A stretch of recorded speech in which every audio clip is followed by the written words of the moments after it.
इस वीडियो में सबका स्वागत है दोस्तों। ये वीडियो शुरू करने से पहले आपके एक फायदे की बात जरूर कहना चाहूंगा।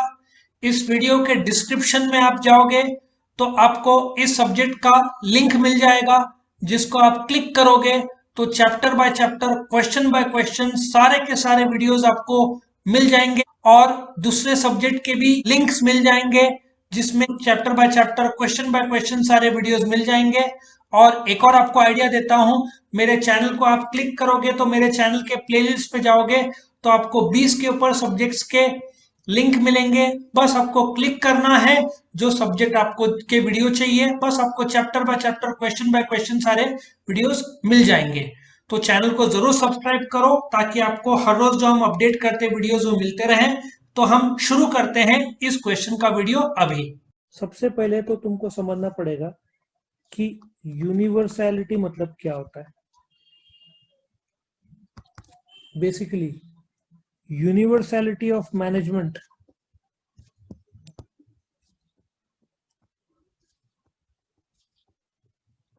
means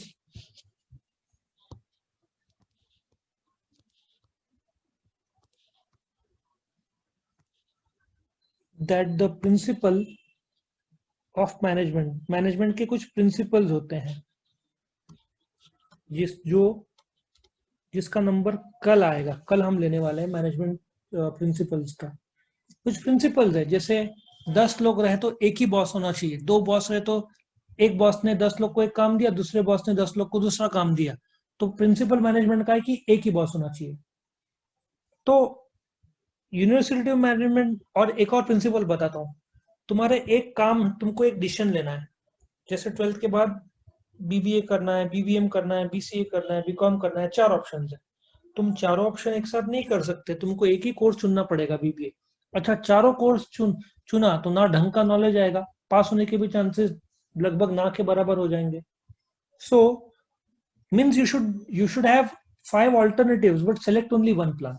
तुम 5 गाड़ी देखो बट एक ही गाड़ी खरीदो, पांचों नहीं खरीद पाओगे, है ना, आसान नहीं होगा।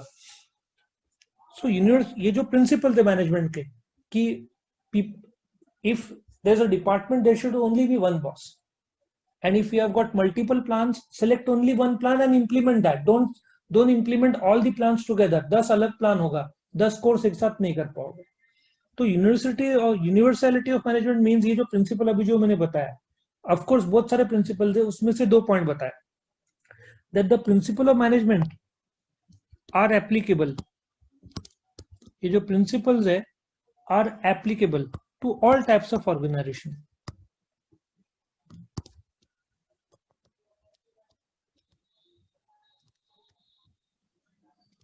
To all types of organisation and organisation levels. सब जगह पे लागू होता है, within the organization, outside the organization. Let us take the example of a cricket team. Cricket team में 2 कैप्टन रहा तो एक बोलेगा, इसको बोलेगा बॉलिंग डाल, एक बोलेगा दूसरे को बॉलिंग डाल, कंफ्यूजन हो जाएगा। तुम एक मंदिर ले लो, हर रोज एक मेन पुजारी आके पूजा करता है, 10 रहे पुजारी तो वापस कंफ्यूजन, कौन करेगा पूजा, और 10 को इक्वल अधिकार है। ठीक है। हॉस्पिटल ले लो, एक हार्ट सर्जन है, ठीक है, तुम जाते हो एक के पास, फिर जाते हो उसी हॉस्पिटल में सपोजली दूसरा भी हार्ट सर्जन है, दोनों के एडवाइस अलग, तुम किसका मानोगे, किससे सर्जरी कराओगे? तो प्रॉब्लम क्रिएट हो गया। इसलिए हार्ट सर्जन एक होगा, उसके असिस्टेंट्स होंगे, तो कंफ्यूजन ही नहीं है, उसने बोला और तुमको लगा तो तुम कराओ सर्जरी। एक दो ही heart surgeon, same hospital, different thinking, different logics, confusion create होता है ना। तो यूनिवर्सैलिटी ऑफ मैनेजमेंट की जब बात आती है तो ये तुम क्या लिखोगे इधर जब एग्जाम में, मीनिंग, ठीक है ना, ये मीनिंग ऑफ यूनिवर्सलिटी था। तुम एक इंट्रोडक्शन भी डाल सकते हो चाहो तो इसमें। इंट्रोडक्शन मतलब तुम चाहो तो ये भी लिख सकते हो। एक सेकंड ना, ये स्क्रीन थोड़ा सा,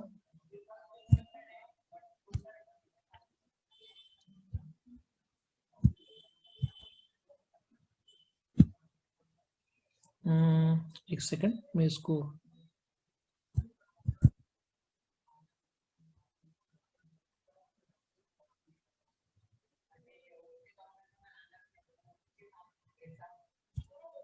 ठीक है, अब ठीक हो गया। तो तुम कैसे लिखोगे एग्जाम में? तुम सबसे पहले लिखोगे ए इंट्रोडक्शन, जिसमें तुम बोलोगे कि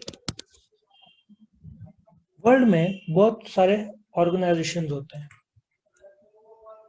हॉस्पिटल ले लो,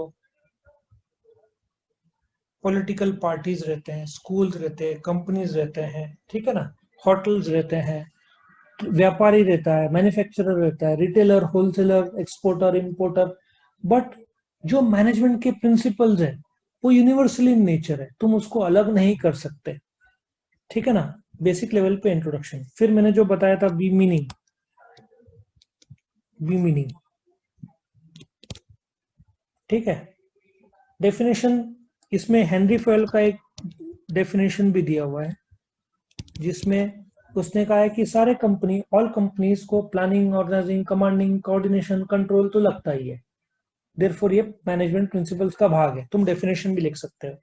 और 10 तुम क्या कर सकते हो, इम्प्लीकेशन या फीचर्स या इम्प्लीकेशन या फीचर या नतीजे बोल सकते हो।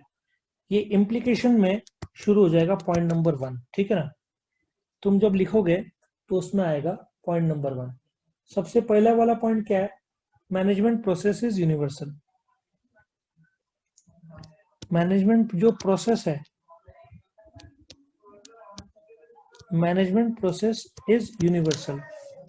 बोलने का तात्पर्य यह है कि लगभग सब जगह गोल सेट करते हैं, लगभग सब जगह पे प्लानिंग करते हैं, सब जगह पे कंट्रोल लगता है, ठीक है। तो प्रोसेस यूनिवर्सल है। प्रोसेस मतलब क्या, हम फंक्शन देखा था, प्लानिंग करना पड़ता है, ऑर्गेनाइजेशन लाना पड़ता है, स्टाफिंग करना पड़ता है, ठीक है ना।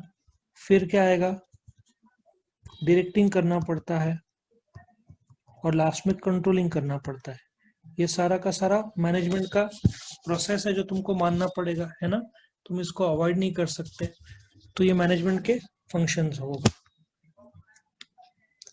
कंट्रोल,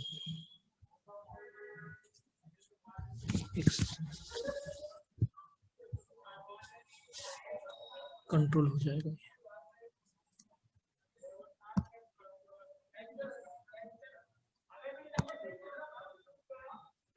एक मिनट, पेन ठीक से लिखता नहीं है।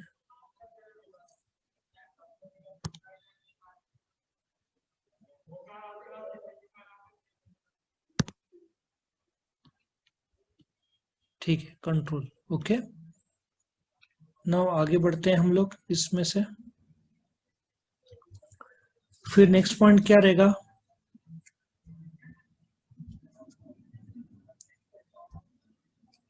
Okay, second point is management knowledge is universal.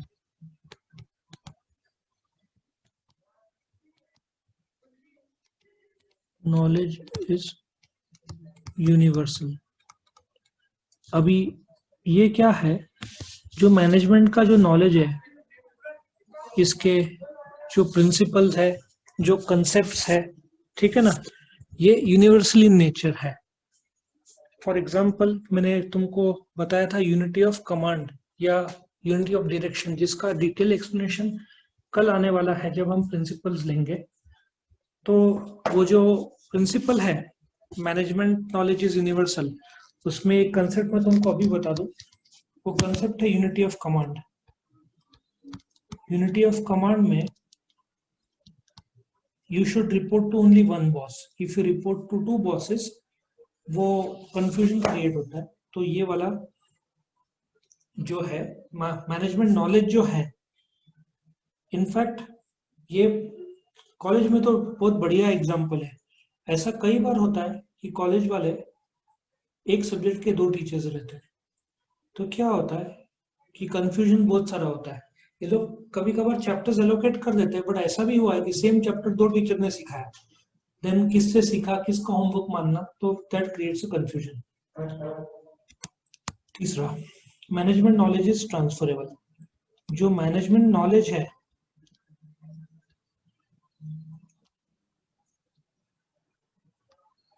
Is transferable. मैं तुमको बेस्ट एग्जांपल दूं, Reliance industries limited, Mukesh Ambani is the head, ठीक है ना। उसकी बेटी आई थिंक ईशा अंबानी वो संभाल रही है ना। ईशा अंबानी क्या संभाल रही है, जस्ट एक सेकंड रुकना।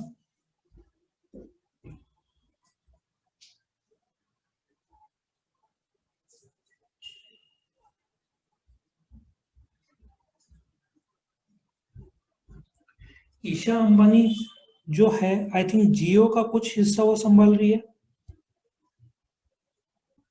जो ईशा अंबानी है येल ग्रेजुएट है, उसने एमबीए किया है और वो जियो संभाल रही है।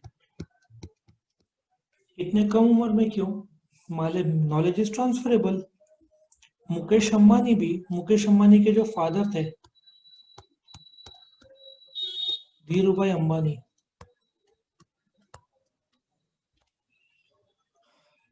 जब शुरू किया था तो उन्होंने ट्रेन किया था, पर सबसे छोटे लेवल पे शुरू किया था। तुम देखो ना आजकल लोग फॉरेन में जाते हैं, Mukesh Ambani is also foreign college return.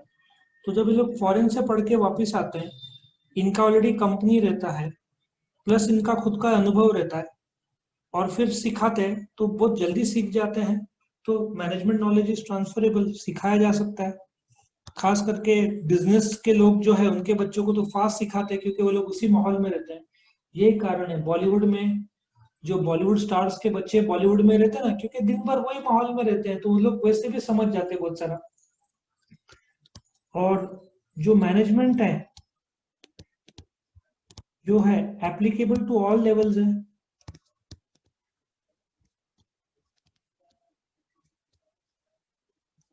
All levels of organisation, मतलब कि ये जो प्रिंसिपल है सारे लेवल पे लागू होता है। मतलब जैसे पिछला पॉइंट था ट्रांसफरेबल, एक देश से दूसरे देश में, कंपनी से कंपनी में, आदमी से आदमी नॉलेज ट्रांसफर होता है। तो वैसे एक ये तुम्हारा टॉप लेवल हुआ, ये मिडिल लेवल हुआ, थोड़ा सॉरी मैं थोड़ा फास्ट लिख रहा हूं, और लोअर लेवल हुआ।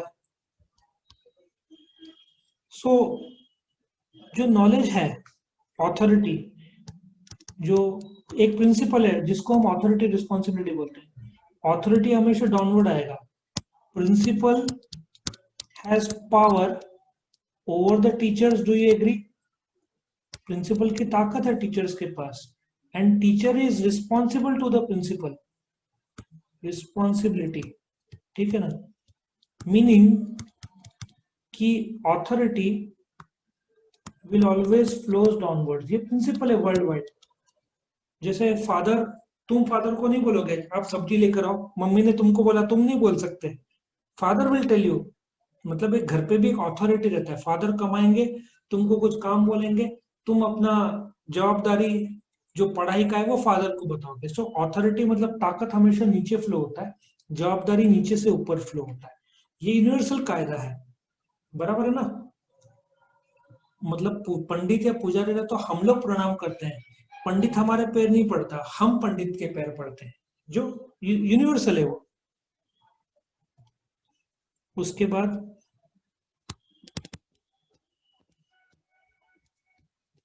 Managers can be developed. Simple सा लॉजिक है, मैं तुमको एक एग्जांपल देता हूं। मैं एक बार एसबीआई में गया, अभी यहाँ पे मैनेजर है, ठीक है, और ये ए बी सी उसका स्टाफ था। सी स्टाफ को कुछ तो कंप्यूटर में प्रॉब्लम आया, ठीक है। उसने सीधी बात है मैनेजर को बुलाएगी कि कुछ तो प्रॉब्लम आ रहा है। मैं उधर ही था, मैनेजर आया, मैनेजर कंफ्यूज हो गया, बोलते बक तो। वो मैनेजर वापस अपने कैबिन में गया। जैसे वो अपने कैबिन में गया ना, तो सी इसको बोली, सी ने बी को बोला और ए को बोला, बाजू में थे ना, कैशियर थे तो आजू बाजू बैठे थे। सी ने बोला इसको कुछ आता नहीं है मैनेजर को, और सच भी था, नॉलेज नहीं होगा उसको, 10-15 साल उसने काम किया होगा, हो सकता है वहां का सेटअप नहीं पता हो उसको। अब सेम घटना 1 साल 2 साल बाद हुई। यहाँ पे सी अलग थी, वो नहीं थी, कोई और थी। उसने उसको कुछ प्रॉब्लम आया, उसने मैनेजर को बुलाया, मैनेजर आया, सी ने बोला प्रॉब्लम हो रहा है, उसने खट खट खट कंप्यूटर टाइप के सॉर्ट आउट कर दिया, वो गया। सी फिर बी को क्या बोली, मला 1 तास मध्ये मी बघत होते होत नव्हतं, ह्यानी 5 मिनिटात केलं। तो पुराना मैनेजर जो था और नए मैनेजर में एक फर्क था कि ये जो था ये ऑलरेडी डेवलप था, एक्सपीरियंस था। पुराने मैनेजर को बस टेक्निकल ट्रेनिंग की जरूरत है और कुछ नहीं, नॉलेज की जरूरत है। सो क्या मैनेजर डेवलप किए जा सकते हैं? The answer is yes. तुम ध्यानचंद का एग्जांपल ले लो, hockey player. He was nothing, देखा जाए तो हॉकी प्लेयर था, मतलब जब मिलिट्री में था वो, but he was nothing in hockey. जब he was given training, then he developed. So बोलते ना, तुम अपना ट्रेनिंग से डेवलप हो सकते हैं। उस रूम में आवाज आ रहा था, मैं कुछ बाहर दूसरे बिल्डिंग वाले शोर कर रहे थे, तो मैं इधर आया, इधर से बाहर का आवाज, तो तुमको थोड़ा आवाज आ रहा होगा बैकग्राउंड में, तो झेलना पड़ेगा। 6th पॉइंट और last point, management principles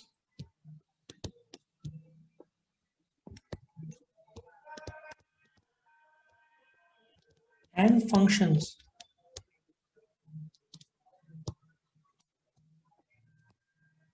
are applied differently. अभी पॉइंट क्या है, एक होता है प्लानिंग, ठीक है। अभी ये ए मैनेजर है, ठीक है ना, डिपार्टमेंट का एक काम है। सपोजिटली ये प्रोडक्शन मैनेजर है, ये बोलता है दिन में सपोजिटली 100 व्हीकल्स बनाना है।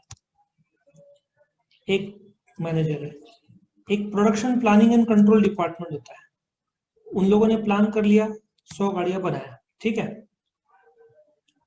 लेकिन यदि प्रोडक्शन मैनेजर, ये एक कंपनी हुआ, ये दूसरे कंपनी का प्रोडक्शन मैनेजर, ठीक है, उसका इन्वॉल्वमेंट बहुत ज्यादा माइक्रो लेवल पे। माइक्रो मीन्स कौन से मशीन लगेंगे, ठीक है, उस मशीन में एक कार को कितना प्रोडक्ट, कितने रॉ मटेरियल लगेगा, उसको बॉम्ब बोलते, बिल ऑफ मटेरियल्स, पूरा तैयार रहेगा उसके पास। कौन सी मशीन कितना आउटपुट लाएगी, सो इसको बोलते हैं माइक्रो लेवल ऑफ प्लानिंग। है समझ में? माइक्रो लेवल, लास्ट लेवल तक तुम प्लान कर रहे हो। So micro level of planning में, सो एक मैनेजर माइक्रो लेवल पे नहीं कर रहा है, ये मैनेजर माइक्रो लेवल पे कर रहा है। ऑफ कोर्स आउटपुट दोनों जगह पे आ रहा है। बोलने का तात्पर्य है, जो फंक्शन है प्लानिंग का, तुम्हारा प्लानिंग गलत नहीं है, मेरा गलत नहीं है, स्टाइल्स आर डिफरेंट। आया समझ में? मतलब देखा जाए तो विचारधारा अलग है, बिलीफ सिस्टम। ये मैं काफी बार एग्जांपल लेता हूँ कि इंडिया में एक नाथ संप्रदाय है, जो कुत्तों को काले, खास करके काले कलर के कुत्ते को हाथ में कैरी करते हैं, वो लोग इतना सम्मान देते हैं कि चले भी नहीं। नेपाल में कुत्तों के मंदिर है, वही चाइना में कुत्तों को मार के खाते हैं। तीनों के विश्वास और बिलीफ्स अलग है। कुत्तों के मंदिर है नेपाल में, यहाँ पे वो लोग और बाकी लोग, आप अपने जैसे लोग देखते, अपना रिएक्शन नहीं रहता है, कुछ लोग तो पत्थर मारते हैं। सो किसका, किसको सही ठहराया जाए, किसको गलत? अपन चाइना को गलत मानेंगे, चाइना वाले हंसेंगे जब बोलेंगे कि मंदिर है। सो अलग अलग विचारधाराएं पे लोग चलता है, तो प्रिंसिपल सेम है बट अप्लाई अलग तरीके से होता है। जैसे गाड़ी, एक्टिवा तुम्हारे पास सेम है, तुम्हारे फ्रेंड के पास वो भी एक्टिवा सेम है, लेकिन चलाने का स्टाइल दोनों का अलग रहेगा, है ना। सो ये वाला पॉइंट है, management principle and functions are applied differently. ये तुम्हारा क्वेश्चन था यूनिवर्सलिटी ऑफ मैनेजमेंट का, समझ में आया? सो अपना ये भी क्वेश्चन कंप्लीट होता है रोल ऑफ मैनेजर्स के अलावा। अभी बस एक क्वेश्चन रह जाएगा अपना, और फिर अपना ये पार्ट हो जाएगा। वीडियो पसंद आया तो लाइक कीजिए, अपने फ्रेंड्स के साथ शेयर कीजिए, उनका भी फायदा हो, और चैनल को सब्सक्राइब कीजिए। Thank you.